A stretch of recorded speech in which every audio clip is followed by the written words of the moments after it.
細新聞內容，國泰勞資雙方同勞工處三方馬拉松式會談近20個鐘頭後，仍然未能夠達成共識。國泰空中服務員工會話，如果喺今日中午12點前仍然冇辦法達成協議，會隨即喺聖誕前發動工業行動，包括按章工作同埋提供有限度服務。只可以講就係經過通宵嘅會談，直至到呢一個時刻，我哋都依然係未能夠達成任何嘅協議。咁而我哋遞交咗最後嘅一份協議書俾公司考慮。12點鐘前，我哋可以達成共識嘅話，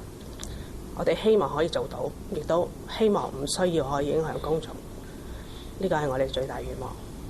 咁但係我哋最着重嗰個跨站飛行，我哋覺得會有對香港嘅員工有長遠保障嘅地方係完全個關鍵性問題係解決唔到。會談由琴日朝早11點開始，至到今朝近7點鐘至結束。工會話已經多次作讓步。而國泰資方代表話，過去2日會談進展良好，又話個幾鐘頭前先至就跨站飛行問題提出新建議，公司會盡快研究，但就冇回應會唔會喺中午12點前同工會達成協議。行政長官梁振英上任之後首